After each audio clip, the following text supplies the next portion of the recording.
Qu'est-ce que le financement participatif, mieux connu sous le nom de crowdfunding en anglais? L'Autorité des marchés financiers, l'AMF, définit le crowdfunding comme un processus permettant à une personne ou à une entreprise de recueillir de petites sommes auprès d'un grand nombre de personnes, généralement par Internet. En d'autres mots, c'est une façon de financer un projet en faisant appel à un grand nombre de personnes par l'intermédiaire de plateformes web.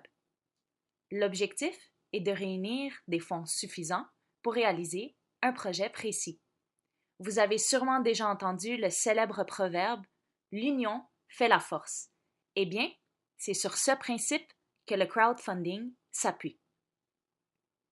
Cynthia a une idée innovante. Toutefois, la banque refuse de lui accorder un prêt, considérant qu'il représente un risque trop élevé. Cynthia se sent désespérée à l'idée de ne pas pouvoir achever son projet qui lui tient à cœur, faute de moyens financiers suffisants. Une solution alternative au prêt bancaire s'offre à elle, le crowdfunding.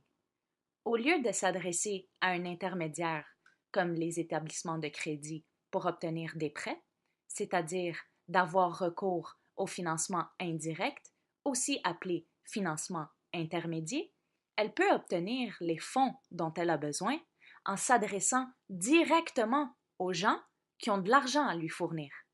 C'est ce qu'on appelle le financement direct ou encore le financement des intermédiaires. Elle décide donc de publier son projet sur une plateforme de crowdfunding afin d'amasser les fonds nécessaires pour concrétiser son idée. Il serait faux de croire que l'économie de partage ou de collaboration est née du numérique. Ces valeurs sont imbriquées historiquement partout dans le monde, bien avant l'avènement d'Internet. En effet, la Statue de la Liberté en est le parfait exemple. C'est le fruit du crowdfunding franco-américain. Environ 120 000 contributeurs ont participé au financement de celle-ci. L'avènement d'Internet et particulièrement des médias sociaux a revigoré et donné une ampleur internationale au financement par la foule.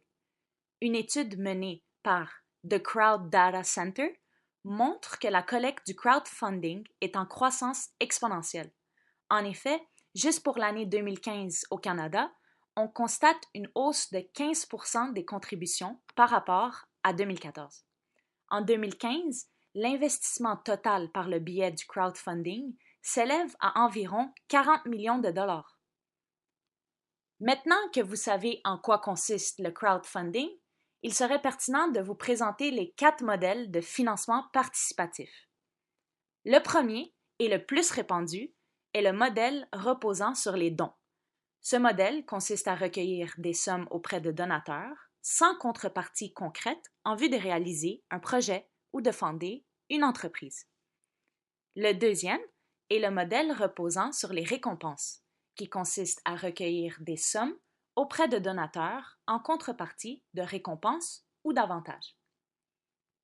Le troisième est le modèle reposant sur le préachat, qui consiste à recueillir des sommes auprès de donateurs en contrepartie de récompenses futures concrètes, comme des produits de consommation.